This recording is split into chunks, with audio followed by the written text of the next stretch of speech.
El tema que vamos a tratar es la enseñanza basada en la autonomía. Tenemos los presentadores del día de hoy, seremos yo, la doctora Carolina Perpul, la doctora Rocío Budú y el doctor Pedro Mercado. Este ateneo lo coordina el doctor Roberto Balmi y tenemos, le agradecemos mucho la invitación y la presencia que le hemos hecho al doctor Juan Pecol, que nos acompaña en este ateneo. Vamos a empezar para introducir con dos artículos complementarios que servirán como introducción para luego hablar del artículo principal. El primero de ellos es un artículo que se publicó en Suiza en el año 2012, en la revista Surgery, que habla sobre la satisfacción en la residencia de cirugía y las estrategias de motivación. Habla como introducción este artículo describiendo que las especialidades quirúrgicas están tendiendo a disminuir la tasa de elección por parte de los que finalizan la carrera de medicina y que a su vez, una vez empezada la residencia, las tasas de abandono son altas. A su vez lo compara con las grandes empresas que menciona IBM, Toyota y Google, en las que estudiaron desde la parte de recursos humanos la satisfacción laboral, entendiéndola como que cuando los empleados de la empresa estaban satisfechos con su trabajo, la producción de la empresa, la producción es mayor y la deserción es muchísimo menor. Así que lo que plantearon fue evaluar la satisfacción y la motivación de los residentes de cirugía para poder ver cómo se podía plasmar esto. La metodología de este estudio fue hacer una encuesta que está validada, que es la Global Job Satisfaction Instrument, que se realizó en 3 países de Europa. En este estudio se mandaron 2.039 preguntas a esta cantidad de residentes y se obtuvieron en total 477 respuestas. Del global de estos residentes que respondieron, 1/3 se encontraban insatisfechos con su situación laboral actual. Y eso llama particularmente la atención. Los factores que asociaron principalmente a la satisfacción o insatisfacción de los residentes estaban principalmente relacionados al aspecto formativo de la residencia. Hablaban de que tenía que ver, tanto para la buena o mala motivación y satisfacción, la asignación de procedimientos quirúrgicos de acuerdo a habilidades del aprendiz, del residente, la presencia o falta de una currícula estructurada, describiendo que los programas sin una currícula clara se asociaban a mayor insatisfacción, y lo mismo con estrategias de enseñanza diversas. Los que tenían una sola modalidad de enseñanza tenían una mayor tasa de insatisfacción. Y lo que se asoció a una mayor tasa de satisfacción fue un buen clima laboral, una opción de trabajo de tiempo parcial, y el salario, en esta oportunidad, la mayoría, un 47% estaban satisfechos, pero un 43% estaban insatisfechos con sus salarios. Y lo que reportan también es que no estaba asociado al género el nivel de satisfacción o insatisfacción de los residentes de cirugía. Como conclusión de este primer artículo, lo que destacan es que es importante identificar los factores que influyen en la satisfacción de los alumnos de la residencia de cirugía, para así poder mejorar las estrategias que permitan la motivación y la satisfacción para mejorar el trabajo. Y obviamente la formación. El segundo artículo es un artículo que realiza un grupo de Australia, que se publicó en el año 2015, en el cual se realizó una revisión sistemática de diversos artículos. Lo que se analizó en este artículo fue la participación de los cirujanos en formación, en actividades de entrenamiento de simulación, particularmente para la laparoscopía, y lo que buscaron fue todos los artículos sobre esta temática que hablaran sobre las barreras percibidas por los que entrenan y los factores motivacionales, que los dividieron en intrínsecos y en extrínsecos. Los artículos que cumplieron los criterios para este grupo fueron 2 ensayos clínicos y 7 series de casos, pero destacan que la evidencia es pequeña y que es bastante baja calidad. Como algunos resultados breves, la verdad es que es muy explicativo y tiene muchos pequeños detalles que describe de cada artículo, pero para destacar algunos datos, el tiempo de participación destacan que es variable en los diferentes estudios, pero que es menor al que, en todos los estudios coinciden que es menor al que el residente la persona que se entrena hubiera estado deseando. A su vez, destacan que la mayoría prefieren hacerlo en un espacio, en un horario laboral, y que prefieren evitarlo en tiempos libres, que falta motivación en el tiempo libre para entrenar. A su vez, la mayoría de la gente prefiere hacer varias sesiones cortas en lugar de una sesión larga de simulación, y los que comparan la estrategia de hacer ejercicios de competencia y de juego, hablan de que la competencia tiene muy escasa efectividad para motivar. Respecto a los factores motivacionales, que esto es en lo que hace hincapié el artículo, habla de que los factores intrínsecos dependientes de cada persona que hace este entrenamiento tiene que ver con metas personales claramente definidas, cuando uno tiene claro lo que quiere lograr. Y a su vez, si tiene relevancia para la práctica, si uno puede llevar a la práctica lo que vaya entrenando. Y los factores extrínsecos, que no dependen de quién entrena, tienen que ver con el tiempo libre, la cercanía y la disponibilidad del centro de simulación y la obligatoriedad de las tareas. Si están bien pautadas, si son obligatorias, con un horario estimado, es un factor motivacional y que es más fácil participar para ellos. De cualquier manera, aclaran que todos estos efectos son muy variables y que además dependen mucho de cada aprendiz.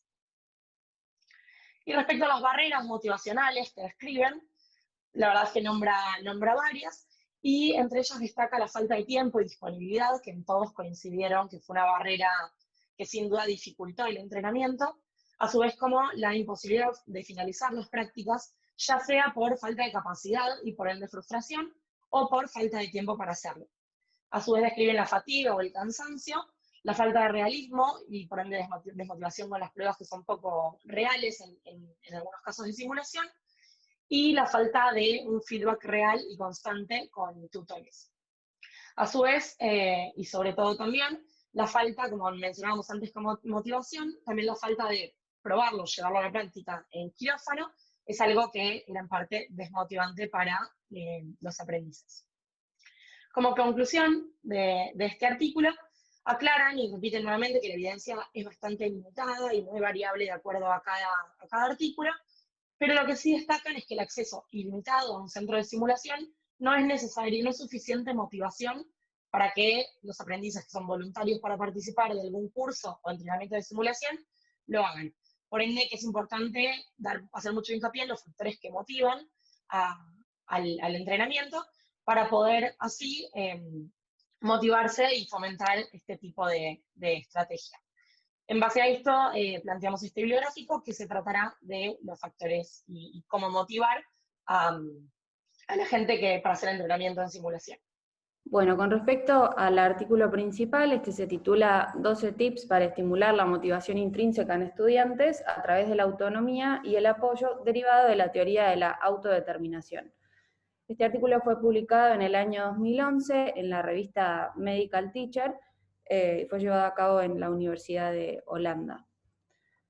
Como introducción entonces al tema, ya algo Caro ha dicho, pero bueno, los educadores médicos fueron tratando de determinar en qué medida los estudiantes de medicina están motivados, tanto intrínseca como extrínsecamente. Esta teoría de la autodeterminación de la motivación va a distinguir entre estos dos tipos de motivación, siendo la intrínseca observada cuando uno se involucra en una actividad fuera de su interés y es verdaderamente autodeterminada. Por otro lado está la motivación extrínseca, la cual se observa cuando uno se involucra en una actividad para un particular beneficio o debido a la presión que ejerce otra persona sobre la que tiene la motivación. Es importante también destacar que esto no es algo estático, sino que puede ir modificándose, siendo entonces la intrínseca convirtiéndose en extrínseca y viceversa.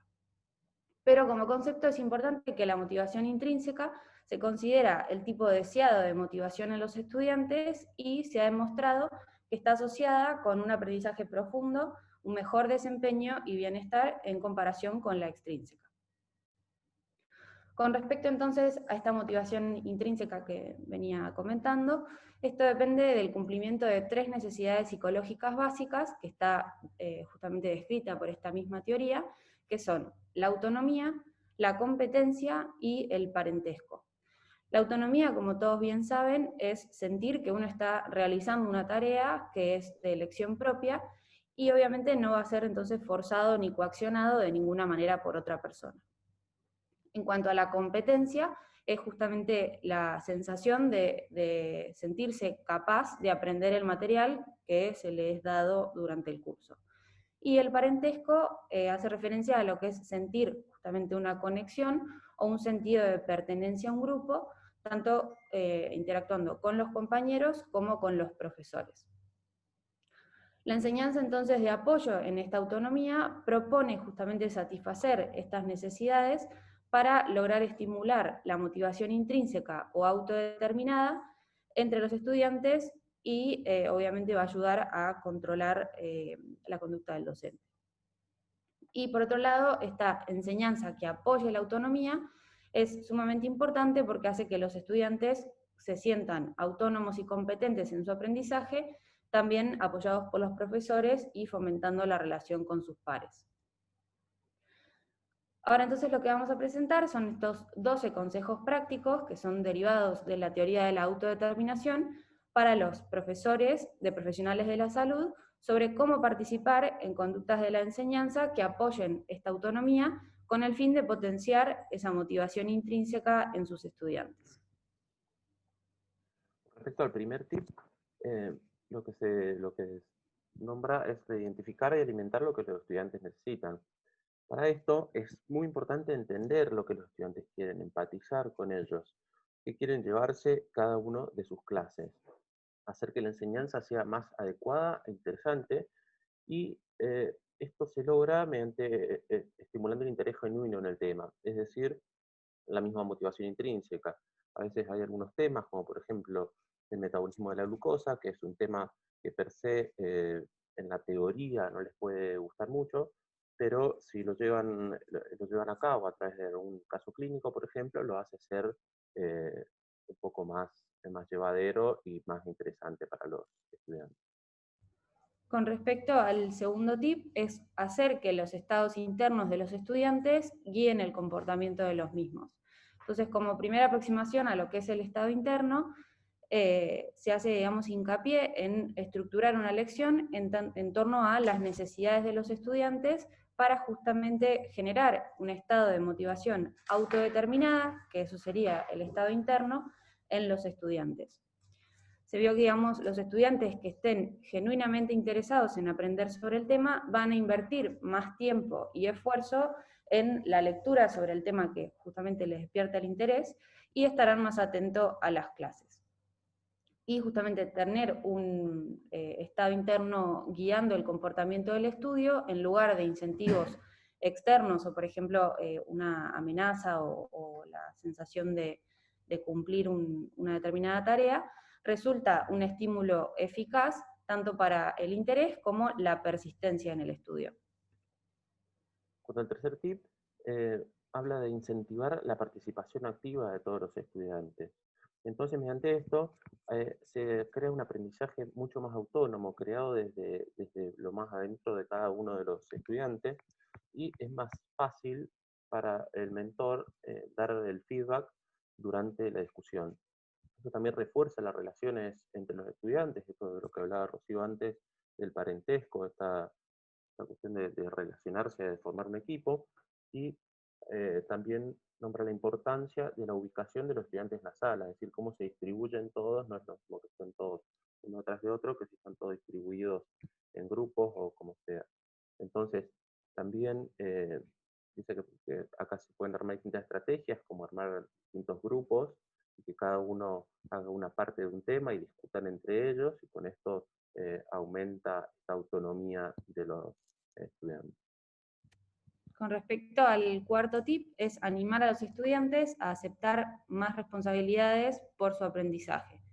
Esto justamente busca estimular la motivación en los estudiantes y plantea dos formas de alentar a los estudiantes a aceptar esa responsabilidad, que sería, por un lado, terminar las sesiones o las clases que uno tenga con preguntas para discutir en la próxima sesión, y si no, designar algunos temas que resulten agradables al al estudiante para estudiar por su cuenta. Por otro lado, también mencionan como algo importante que es necesario que los profesores, digamos, comuniquen la expectativa a los estudiantes de forma clara y desde el inicio del curso, y que justamente la participación activa de los estudiantes durante las clases transfieren en parte algunas responsabilidades de aprendizaje del profesor a justamente los estudiantes y hacen que el aprendizaje sea más autónomo. El quinto tip habla de proveer una orientación estructurada, es decir, una guía por parte del mentor durante toda la clase. Esto crea una buena estructura en la clase, y si bien se deja que los estudiantes hagan, que ellos mismos vayan llevando un poco la clase, nosotros, o los profesores, van tomando un rol más activo si la clase va a tomar otro camino, es decir, si se le empieza a ir de las manos. Entonces, se ha visto que la combinación de las clases que son fuertemente basadas en la autonomía y altamente estructuradas lleva a mejores resultados en cuanto al aprendizaje. Con respecto al sexto tip, es proporcionar desafíos que resulten óptimos para el estudiante. Esto busca ayudar justamente a los estudiantes a sentirse autónomos y competentes en el aprendizaje y a practicar otras habilidades más suaves, como puede ser presentar, o sea, además de estudiar un tema, presentarlo en una clase y darlo a una audiencia informada. Es importante resaltar que los estudiantes no tienen que verse obligados a participar en las actividades, sino a hacerlo de forma voluntaria, y que el desafío tiene que ser óptimo, o sea, ni demasiado difícil ni demasiado fácil, sino que la idea es que los estudiantes se sientan competentes en el aprendizaje, dado que los sentimientos de la competencia mejoran enormemente la motivación intrínseca. Entonces lo que se busca es justamente dar a los estudiantes que quizá no estén del todo preparados más tiempo quizá para poder justamente preparar la clase y rendir quizá, o reunir, digamos, el coraje necesario para presentarla. El séptimo tip habla de proporcionar un feedback positivo. Esto es importantísimo, un feedback que debería ser oportuno, positivo y constructivo, y se debe dar no solo después de todo el proceso, sino durante el mismo. Esto también debe tener una forma que debería no ser amenazante, debería ser positiva y con tips para una mejora futura. Y el mismo tiene que estar dirigido a los problemas del aprendizaje y no a la persona en sí. Y con esto nosotros otorgamos puntos de mejora como sugerencias y no como directivas.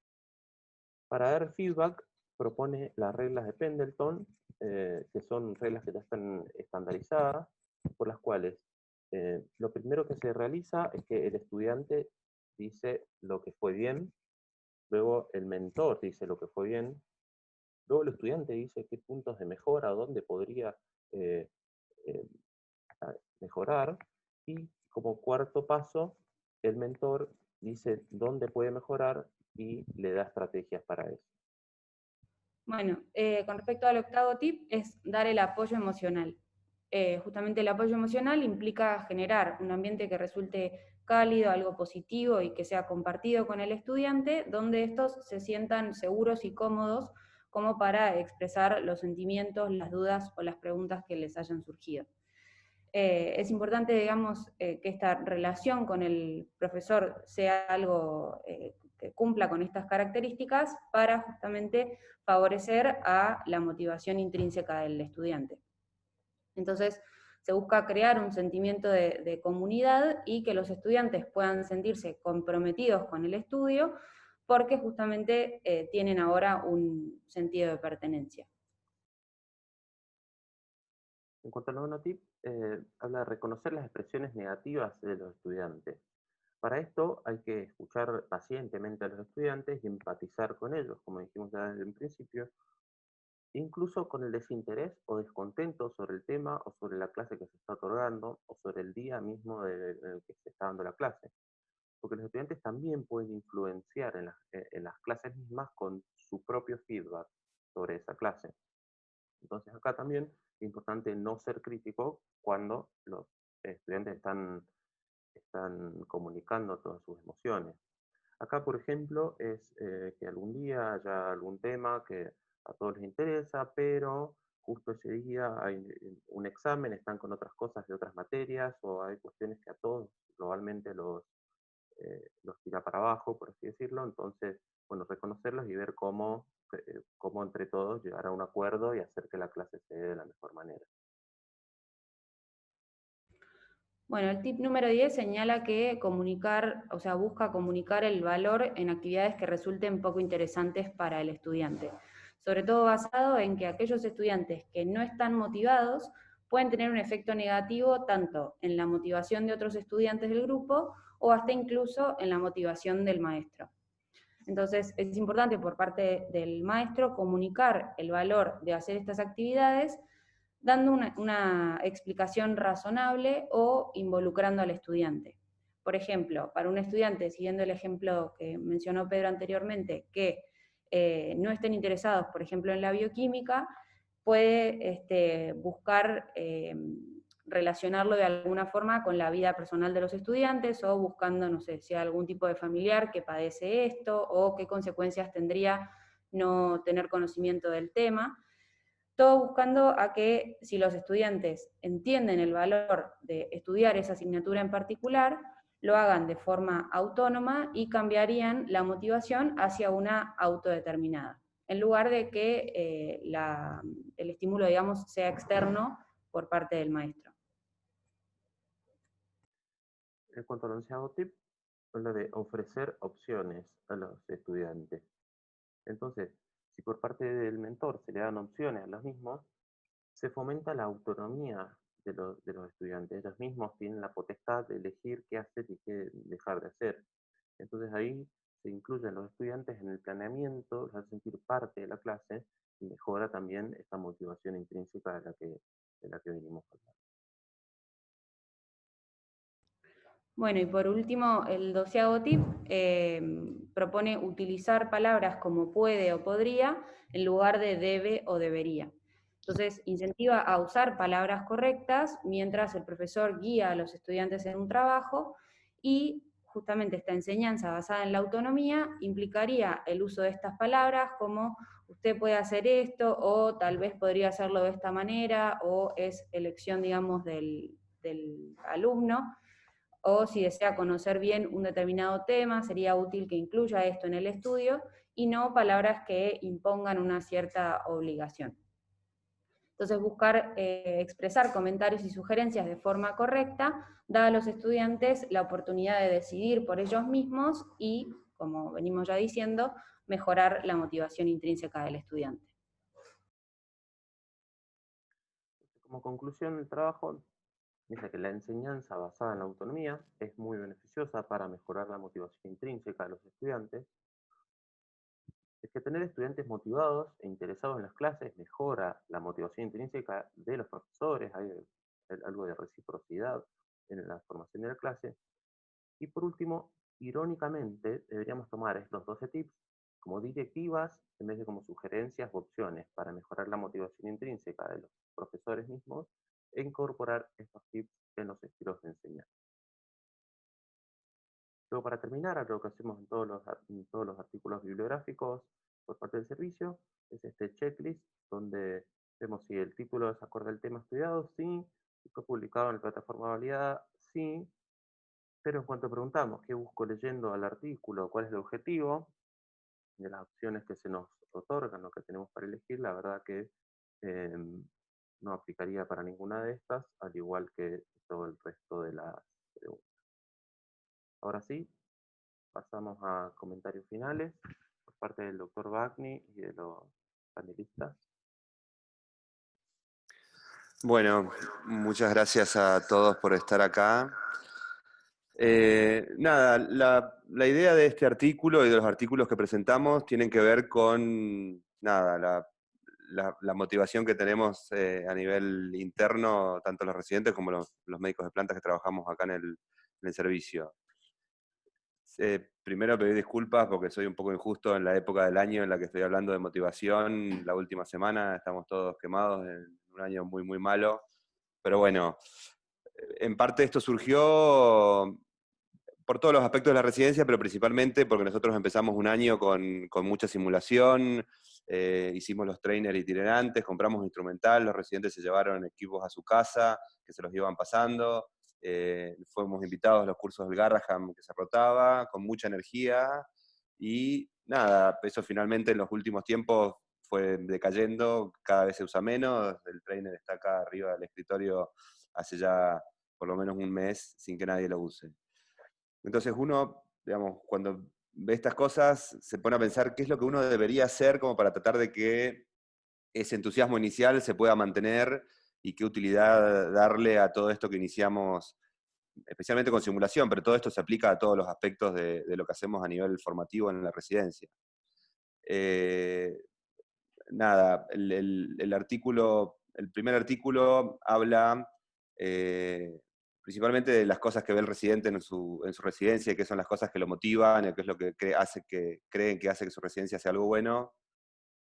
El segundo artículo me pareció que era exactamente lo que yo quería decir. Lástima que, si bien el artículo está muy bien hecho, es una revisión de muy pocos artículos, pero bueno, es parte del trabajo inicial o la idea inicial que surgió todo esto de cómo hacer para seguir y qué son las cosas para hacer. A veces uno siente que por ahí uno tiene más ganas de obligar o decir qué es lo que tengo que hacer, decirle sí o sí, tenés que venir acá, Pedro, no operás el quiste de colédoco, sino haces simulación, y por ahí son ese tipo de cosas las que, por lo menos desde este punto de vista un poco más psicológico, más evaluado en cuanto a la motivación, no sé si necesariamente tendría que ser así o no, pero bueno, son las diferentes cosas para buscar. En parte por eso tenemos acá de invitado al doctor Juan Pejol, jefe de servicio de cirugía general, con muy amplia experiencia en formación de recurso humano, más allá de su experiencia en laparoscopía y cursos y simulación. No sé, doctor Pejol, si quiere hacer algún comentario en particular. Sí, ante todo, buen día y muchas gracias por la invitación. La verdad que es un tema muy interesante y aprendí muchísimo, y de alguna manera estoy buscando extrapolar todo esto teórico a lo cotidiano, porque hoy la gente que está a cargo de la educación de los residentes tiene formación profesional como pedagogo, como maestro. Muchos lo hacemos en base a lo que hemos vivido, a lo que hemos compartido. Todos hemos sido en este servicio de residente, entonces uno sabe lo que necesita un residente independiente del año que te haya formado y trata de buscar el sentido común. Y yo me anoté que creo que hay tres cosas que son importantes.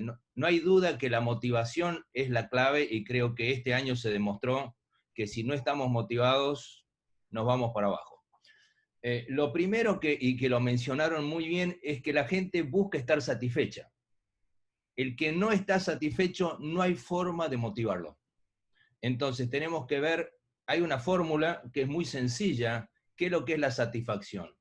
Es básicamente las expectativas cumplidas por 100 sobre las expectativas planteadas. Es decir, si yo a esta altura de mi vida quisiera ser Bill Gates, voy a vivir insatisfecho y no va a haber forma de motivarme. Entonces yo creo que eso es lo primero que tenemos que buscar en los residentes, y que insiste mucho el paper, que es saber qué es lo que quiere el residente, qué es lo que quiere el alumno. Yo creo que ese es el primer motivo. Segundo, estamos en especialidades quirúrgicas, participar de manera activa creo que es muy importante, entonces empoderar a los residentes en hacerlos participar activamente creo que es clave. Por ejemplo, vamos a escribir un paper, ok, vos sos el primer autor. No es joda ser el primer autor de un trabajo, entonces es un buen estímulo, o si vas a operar, bueno, te va a ayudar la cirugía. Creo que son formas muy sencillas de motivarlo, y creo que finalmente lo importante es que se sientan parte realmente de un equipo y que tengan responsabilidades.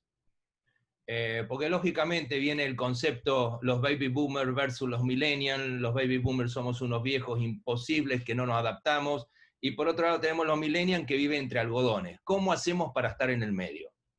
Bueno, plantearnos objetivos, y segundo, saber que necesitamos ser medidos.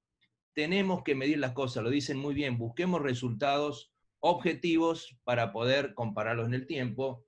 Y tercero, hacerles entender a todo, y todos tenemos que entender, que si tenemos un resultado negativo es una buena oportunidad para aprender. y no frustrarnos, que ese es un gran problema que hay. Si te frustras rápido, de alguna manera estás insatisfecho rápido y me cuesta motivarte mucho. Es decir, un poco yo resumiría eso, pero creo que uno lo está aplicando todos los días de pequeñas maneras. No hay que hacer cosas tremendas, pero hacerlo sentir partícipe al residente en todas las actividades, que sea responsable, y algo que es muy importante, tratar de acortar la distancia que ellos pueden sentir entre el staff y el residente, y eso tal vez yendo a tomar un café o preguntarle si miró el fabuloso partido de River que ganó ayer en forma, es una buena forma de acortarlo, ¿no? Es decir, básicamente sería un poco ese el concepto que quisiera dejar inicialmente, y creo que las revisiones hechas tanto por Carolina como por Rocío estuvieron muy buenas, la participación de Pedro también. Bueno, muchísimas gracias por el aporte. Lo veo al doctor Puideval con mucho interés. Y bueno, doctor, ¿cómo vamos a desperdiciar una oportunidad así? Está silenciado. Sigue silenciado, doc. Bueno, buenos días a todos. Hola Juan, ¿cómo te va? El primer enfermo con quiste colédoco superior en el país por violaparoscopía lo operó Juan en un paciente mío que tenía 4 meses de edad y que peludeamos como hijos, perdón, peludeamos como la gran puta. Así que eso también me creó mi cierta animación hacia la cirugía laparoscópica ese día. Pero en fin, quedó ahí en la anécdota.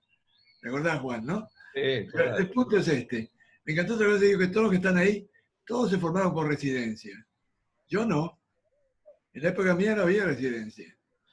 Es algo que yo siempre, no es una crítica a nada ni para cambiar nada. Tampoco estoy en contra del progreso. Pero hay algo que siempre me hace ruido. Yo conozco mucha gente que fueron muy malos estudiantes, con muy malos resultados en su carrera universitaria, con una dejadez total, vagos del mundo, que sin embargo, por una motivación personal en algo interesante, llegaron a ser el número 1 en la especialidad. Y nunca tuvieron una residencia. Solamente sobre el esfuerzo personal, esa autonomía que era necesaria en el momento que no te daban la posibilidad de una formación estructurada. Y está bien, la formación estructurada, más gente puede llegar a ser bueno. Cuando la competencia es muy grande a un nivel no estructurado, sale gente muy excepcional, como un Bill Gates, y tipos que terminan en la nada. Entonces, el momento actual, todo esto es siempre una ola.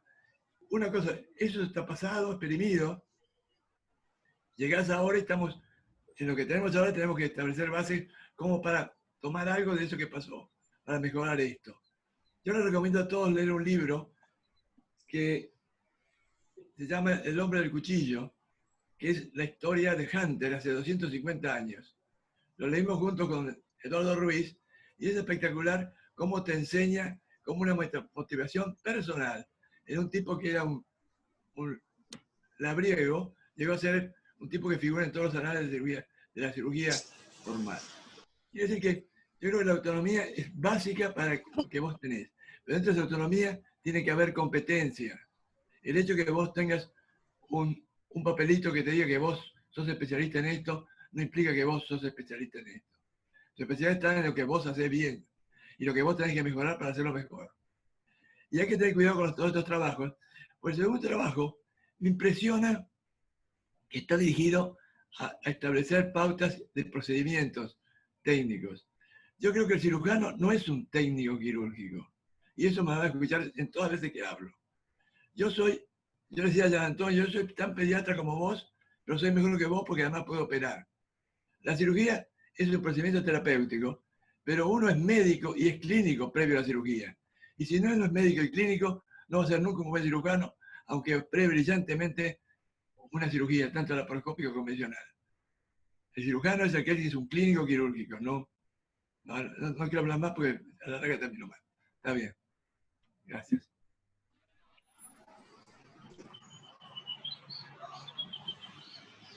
¿Alguien quiere hacer algún comentario en especial? Doctor de Badiola, Sí, yo, no sé Roberto. si está. Sí. Sí, estoy acá, en tu hospital y mi hospital, que nos vio nacer, en el Hospital Posadas. Qué interesante. Les voy a hacer un comentario la semana que viene de un par de cosas con respecto a la formación. Creo que con respecto al bibliográfico, bibliográficos presentados no resisten la crítica del checklist como fue presentado, y mucho menos el checklist extendido, ¿no?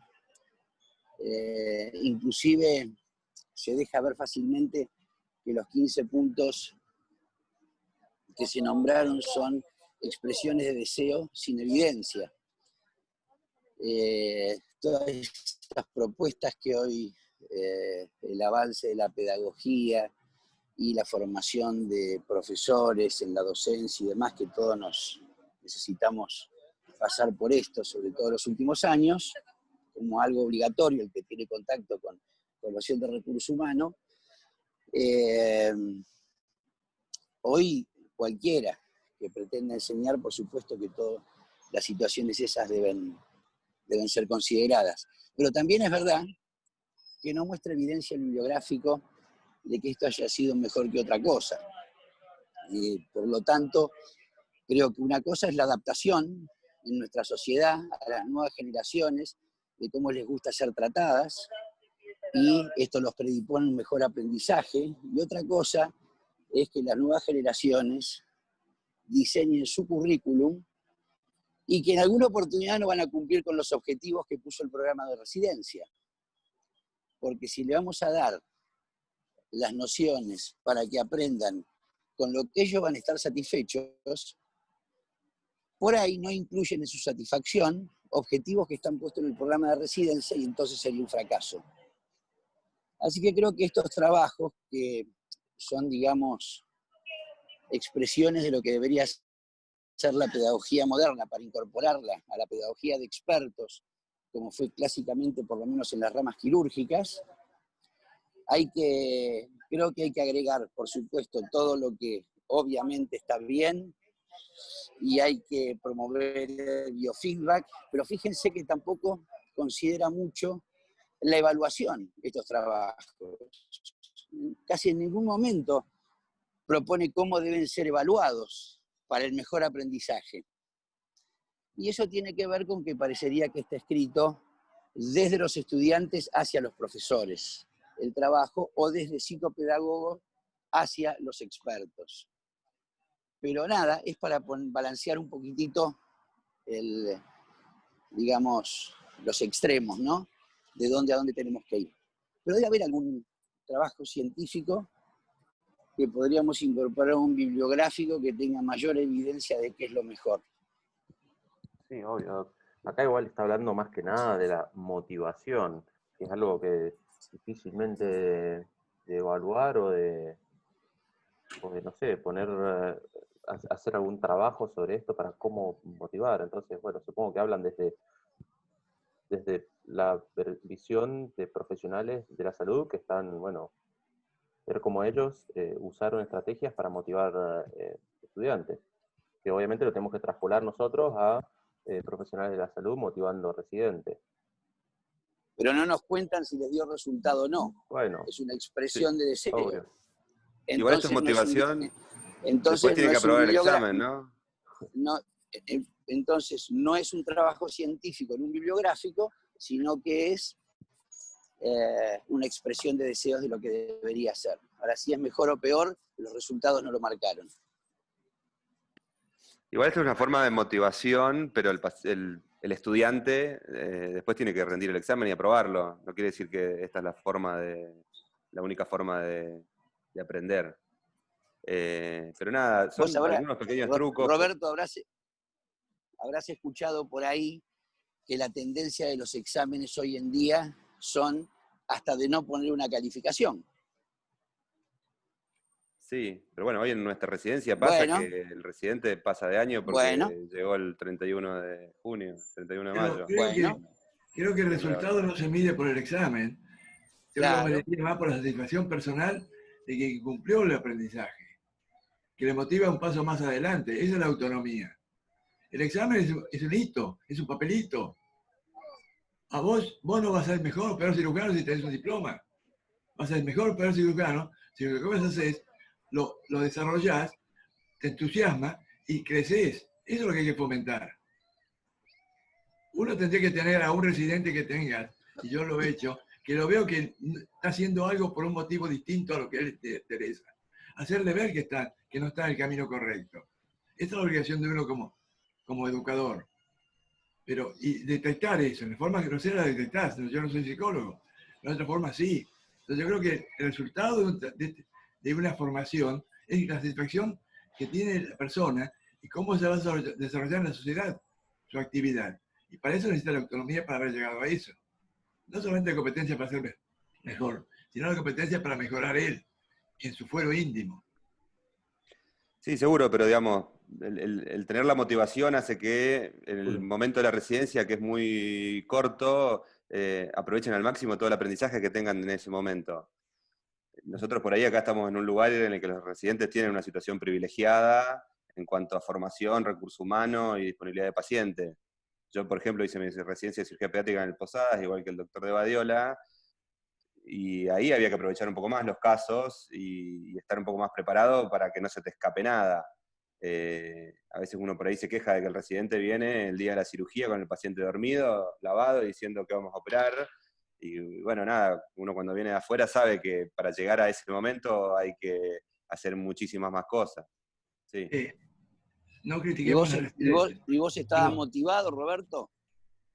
Muy motivado, doctor. ¿Y te motivaba el doctor Pérez o te motivaban otras cosas? A pesar del doctor, a pesar. Ah, ¿viste? Pero bueno, pero tenemos un muy buen grupo de residentes, que es parte de lo que dice el trabajo, que si uno tiene un buen grupo de compañeros, eso también es parte de la motivación. No, pero escúchame, no critiquemos a las residencias. Hay un punto que vos tenés que partir básico de esto, si querés criticar la residencia, es que una buena residencia es aquella que el hospital puede funcionar sin los residentes. Entonces el problema actual es que nosotros los residentes, es el 50-60% del funcionamiento del hospital es de residencia. Están sobrecargados. ¿Qué motivación van a tener? Ninguna. No es el caso de nuestro servicio, doctor, ¿eh? Yo lo digo en general, no estoy hablando del servicio. ¿Está bien? Pero el punto es ese. Sí. Entonces, el tema del día, por eso es lo que va a pasar. Juan quiere decir algo, me parece. Sí. Yo creo que el tema que se planteó hoy acá es la motivación. Y creo que no nos tenemos que desviar porque es un abanico muy amplio. Y cuando uno piensa, digamos, en qué 3 áreas trabaja en un residente, son básicamente las habilidades, que para eso tenés la simulación, el conocimiento, que para eso tenés internet y todo lo que se te ocurra, pero hay algo que se llama actitud. Las actitudes dependen básicamente de lo que uno trae de casa y de la motivación intrínseca que uno tiene. El paper principal lo que está planteando es cómo con motivación extrínseca yo le genero motivación intrínseca. Porque hay que saber algo muy importante, la única motivación que persiste en el tiempo es la intrínseca, que es ¿qué quiero hacer yo de mi vida? Ese es el modelo más importante, y si yo quiero ser cirujano y quiero llegar a cirujano, me voy a bancar todas las adversidades, y eso depende de una convicción mía. Que eso a su vez, y lo dicen, y lo dijeron muy bien los chicos, que la motivación extrínseca actúa sobre la intrínseca sobre la extrínseca, es decir, se van cambiando. Entonces, nuestra función es ver qué es lo que él quiere y de qué manera nosotros le podemos ayudar y apoyar para que en el tiempo persista esa apetencia. Si no, se agotan muy rápidamente las aspiraciones que tienen. Ustedes saben que todos entramos a la residencia con un grado de incertidumbre importante. Y yo lo primero que le pregunto es, ¿qué vas a hacer cuando termines? Y no tienen ni idea qué van a hacer. Entonces uno lógicamente tiene que ver cómo en cada residente puede impactar. Pero yo creo que si hay algo que aprendí de ser jefe de servicio, es que la gente, si no está motivada, no llegamos a ningún lado. Y lo digo yo como ser humano, que si no tengo motivaciones, a mediodía me agoto porque no me va a interesar hacer las cosas. Así que creo que los factores psicológicos de las personas que somos los cirujanos es muy importante tenerlo en cuenta. Así que yo creo que un poco lo que se está estableciendo, yo entiendo que de pronto no hay nivel de evidencia, pero muchachos, el coronavirus lo manejamos con nivel de evidencia 0 y tuvimos que improvisar y aprendimos. Y yo creo que la enseñanza en cirugía pasa por eso. Lógicamente tenemos que tener ideas directrices, pero no nos tenemos que olvidar que estamos trabajando con personas y que cada persona es distinta. Daniel Liberto, ¿quería hacer un comentario? Buen día, Roberto. No, la verdad que agradezco lo que acaba de decir Juan. Me parece que eso nos terminó de aclarar estos consejos, y me parece que el bibliográfico del día de hoy va por ese lado, por consejos sobre la motivación, y debe ser tomado como tal, porque si abrimos el abanico de posibilidades en esto que es la formación, o los médicos en formación y sus actividades, me parece que se hace inconmensurable. Así que yo estoy totalmente de acuerdo de enfocarnos en estos tips que hoy ustedes muy bien prepararon, y agradezco el trabajo de todos con respecto a cómo esta motivación extrínseca llega sobre la motivación intrínseca, que es algo que uno tiene actuado y que es algo personal. Así que quiero reforzar eso porque me pareció lo mejor de todo, es poner en foco, como hizo recién el doctor.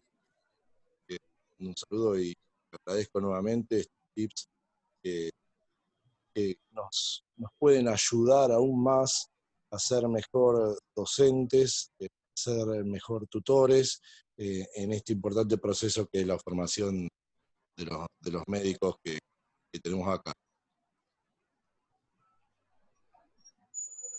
¿Puedo hacer un comentario, Roberto? Buen día. Sí, seguro. ¿Cómo están todos? Yo creo que yendo un poco al punto de la evidencia que mencionaba Juan y a lo que decía Pachi en cuanto a la debilidad o no de este artículo, los que nos ha tocado hacer algún entrenamiento formal en docencia, lo que nos choca es que cuando la bibliografía que uno lee, a uno le resulta como que la evidencia es medio débil, ¿no? Como que son todos relatos anecdóticos de situaciones que a alguna gente se les ocurrió y que fueron probando y compartiendo, que muchas de ellas nos resultan válidas porque se encuentran puntos de lógica en lo que uno ha vivido, y algunas otras no. Pero entonces es difícil porque es de alguna manera una ciencia humanística como es la pedagogía o a veces la psicología y demás, que se mete en una ciencia dura como es la medicina o bueno, mucho más la cirugía. Entonces es difícil para nosotros adaptarnos a eso. De cualquier manera, yo pensaba recién escuchándolos como que todo el tiempo en la educación de los residentes, yo lo veía como si uno lo quisiera graficar como si fueran diagramas de Venn, ¿no? Donde hay dos universos que son el universo del médico cirujano de planta, del educador, y el universo del residente, que en algún punto tienen que encontrarse, y la zona común de esos dos círculos que se encuentran, uno desea que sea lo más grande posible. Entonces, ¿cómo hacer para trabajar que la parte de afuera del diagrama que queda afuera se meta dentro de la parte común? Y creo que ahí claramente hay que separar la motivación intrínseca del residente y también la motivación intrínseca del educador. Entonces, claramente lo que a todos nos pasa con las nuevas generaciones de jóvenes que uno va tomando contacto, es que uno tiene que adaptarse a una forma diferente. Pero sin duda que tiene que haber una parte desde el residente que tiene que tener la motivación de educarse. Y entonces, a mí, yo de todo lo que escuché, me quedo un poco con lo que decía Juan con respecto a las expectativas. Creo que es muy importante que los residentes sean capaces de identificar sus propias expectativas y hacérselas ver a la persona que los está educando, porque de esa manera uno puede llegar a un punto de encuentro en donde uno le puede dar lo que el otro está esperando que uno le dé, por supuesto desde un marco teórico. Y desde el lado del docente, me parece que lo que es más difícil es encontrar la motivación para realmente enfocarse en la docencia. Hay algunos cirujanos que creen que enseñar cirugía pediátrica, por ejemplo, en nuestro caso, es hacer las cosas bien uno y que el otro aprenda viendo lo que uno hace y que se va a contagiar y le va a llegar por ósmosis lo que tiene que saber. Entonces, me parece que el educador, y en nuestro caso, en nuestro hospital, todos tenemos la obligación de serlo, porque todos tenemos la obligación de enseñar. Creo que una cosa importante tiene que ver con, al estar trabajando con personas, que uno esté permanentemente enfocado en estar receptivo de lo que la persona que está aprendiendo necesita. Y básicamente creo que la clave es mejorar la comunicación, que el docente esté abierto a recibir la expectativa del estudiante, y que el estudiante esté lo suficientemente, que tenga una actitud lo suficientemente proactiva para transmitir lo que necesita y formar parte de eso.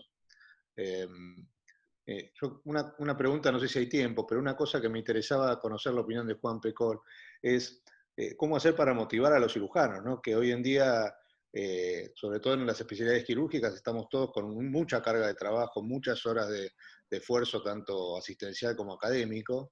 Y entonces, ¿cómo hacer para motivarlo suficientemente para que la actividad docente sea algo realmente que se dedique tiempo y esfuerzo, más allá de la formación, etcétera, que además se nos agrega, ¿no?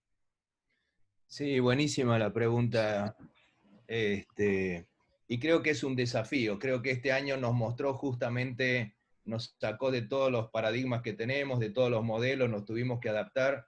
Yo creo que tener definido cuál es el rol de cada uno en un equipo, eso nos ayuda mucho a administrar el tiempo que tenemos, porque si algo que aprendimos en la era COVID, que todos sobreactuábamos. Es decir, 5 íbamos a ver un paciente y a 5 nos consumía el tiempo ver al paciente. Pongámonos de acuerdo qué rol tiene cada uno y en la medida que tengamos tiempo disponible, lo vamos a poder focalizar en otra cosa.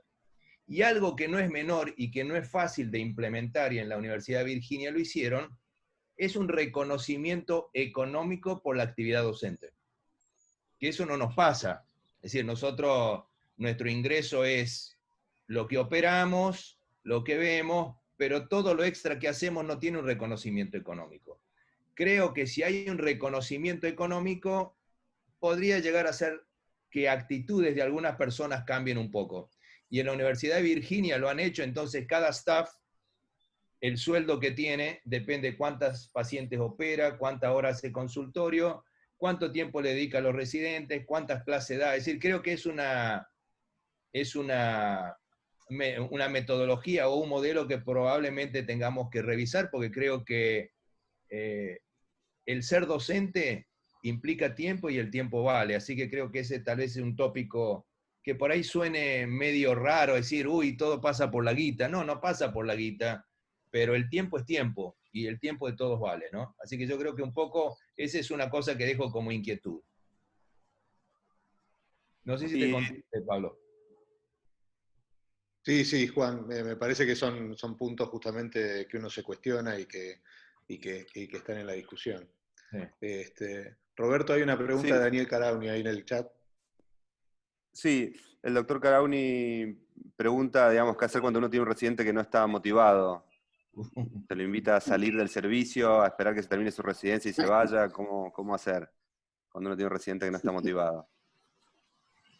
Pachi se ríe, se acordará de alguien. Y hemos tenido todo de esos residentes, ¿no?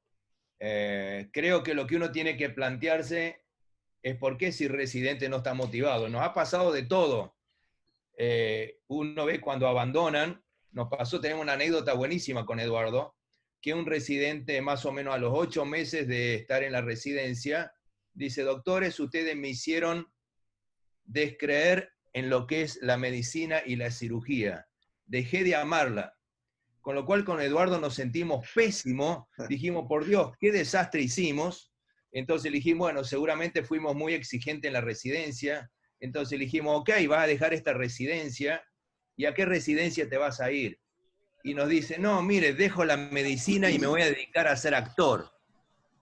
Cuando nos dijo eso, le dije, bueno, ¿sabes qué? Te equivocaste 7 años atrás con lo que elegiste. Es decir, que lo que uno tiene que hacer es cuando tiene alguien con problemas, averiguar dónde está el problema y ver cómo le ayudamos. Creo que eso es un poco la clave. Creo que nadie se programa a andar mal en un lugar, pero probablemente eligió mal. Eligió mal la especialidad o el lugar, puede pasar. Nos ha pasado, hay residentes que los hicimos repetir de año, y habiendo repetido el año, mejoró la performance de una manera fabulosa. Es decir, que es algo que nos pasa cada tanto y creo que hay que investigar qué es la situación. No sé si hay que saber, para mí, diferente. Pachi, estás muteado, ¿no? No se te Creo escucha. que hay que saber... No estoy muteado. No, ahora sí. Creo que hay que, cuando alguien sospecha un déficit en la motivación, hay que dividir en dos. Uno, el residente que no está motivado, que no tiene motivación para levantarse a las 5 de la mañana todos los días, ir al hospital, cumplir con la guía que le da su jefe de residentes y demás, y le cuesta hacer todo eso. Con el otro,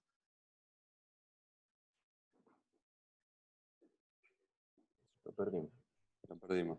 que tiene una motivada, pero la motivación que tiene es diametralmente opuesta a que se pudiera cumplir en el programa de residencia donde está asistiendo. Entonces, ese tipo, más allá de que uno sienta que no está motivado, es hasta peligroso, ¿sí? Porque justamente crea malos ambientes en el núcleo del grupo de residentes, crea situaciones conflictivas y crea disparidades entre los motivos por los cuales todos están yendo muy temprano al hospital. Yo quiero decir algo, tratando de responder a Carauni. ¿Se puede?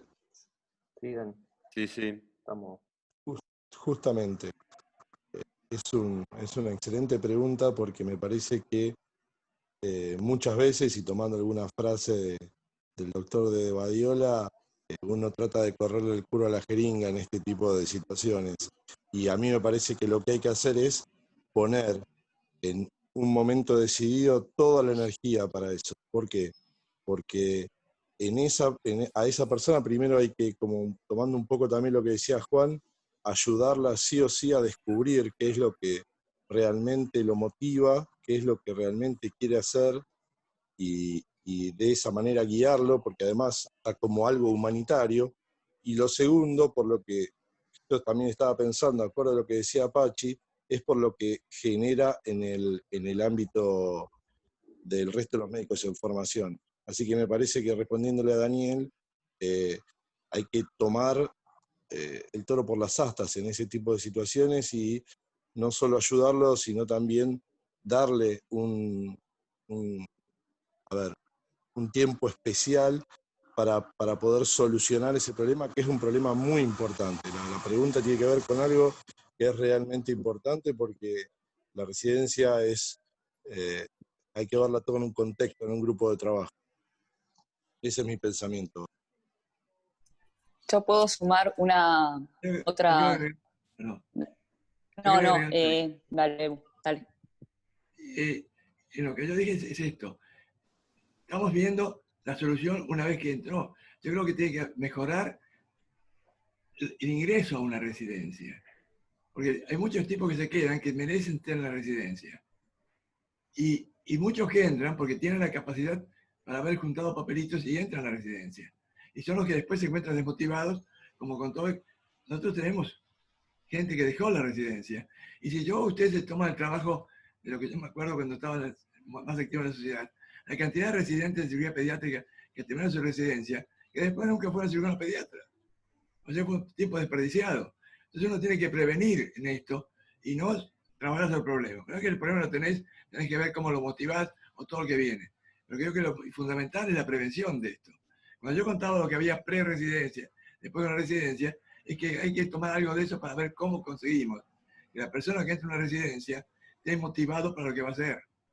Que tenga su motivación propia, intrínseca, para lo que va a hacer. Eso no se lo puede prestar. Eso no se lo puede prestar. Y no lo puedes dirigir para eso.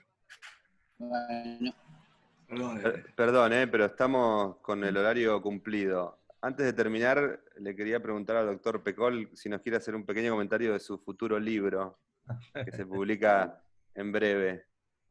Bueno, gracias por la posibilidad. En realidad es el saldo positivo que me queda del año COVID, porque tuve tiempo disponible, trabajar asistencialmente al 30-40% fue una locura, y entonces una serie de cosas que tenía escritas y que algún día las iba a escribir, las escribí en el término de 2 meses. Creo que el único saldo positivo realmente que le encuentro a este año, y lo que son distintas charlas que he dado, y una es justamente, como comentábamos con vos, es cómo motivar a un cirujano joven. Cada uno da sus visiones y van a ver que ahí está justamente esta fórmula que hablábamos recién, que eso es importante cuando un residente entra, que sepa qué residencia entra, para ver si están planteadas sus expectativas o no. Yo tuve que manejar este año, en marzo, una crisis en la residencia, una crisis muy difícil, y que me permitió revisar todo esto, y eso es otro capítulo en el libro que a muchos educadores le va a servir, que le llamaba ponerse en el lugar del otro. Es decir, volví a ser residente y me puse a pensar qué estaba mal, por qué se sentían mal y por qué había una crisis, y eso ayudó bastante a solucionarlo, y tiene que ver con todo esto que hemos hablado. Así que en 15 días va a estar disponible a través del Instituto Universitario, y bueno, esperaré la devolución de ustedes. Bueno, muchísimas gracias por la presencia a todos. Siendo ya 8 de la mañana, 8:03, damos por finalizado este bibliográfico, y nada, nos veremos en enero nuevamente. Sí. Si me permitís, me parece que por ser el último bibliográfico del año, yo quiero agradecer a los médicos de planta que han estado dirigiendo estos ateneos con mucha motivación y con un compromiso importante en la elección y en la búsqueda del material para analizar y para discutir. Me parece que todos se han destacado por su compromiso y por su presencia en los ateneos tan temprano. Quiero agradecer especialmente a los residentes, porque no sé si todos han estado igual de motivados todo el tiempo y todos los viernes, pero la verdad es que han mostrado que sí lo estaban, y con un esfuerzo muchas veces extra de quedarse hasta altas horas de la noche, algunos días en la semana, para poder preparar. Y eso se nota, y creo que es un valor agregado de nuestro grupo de residentes que tenemos ahora. Y quiero agradecer también a todos los invitados que han participado, primero invitados especiales como Juan y otros muy importantes que hemos tenido durante el año, y también a todos las personas y los cirujanos que se han agregado y que se han sumado desde distintos lugares del país y de Latinoamérica durante este año. Creo que eso ha sido un valor agregado también importante para el intercambio de experiencias y de opiniones.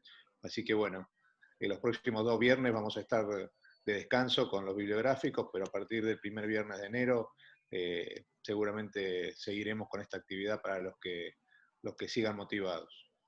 Felicidades a todos, y ojalá que el año que viene sea mejor para todos. Muchas gracias. Muchas gracias. Gracias, Pablo. Gracias. Gracias. Un gusto verte, Bebu. Chao. Abrazo. Juan. Chao, chao. Qué bueno que no sos psicólogo, Bebu.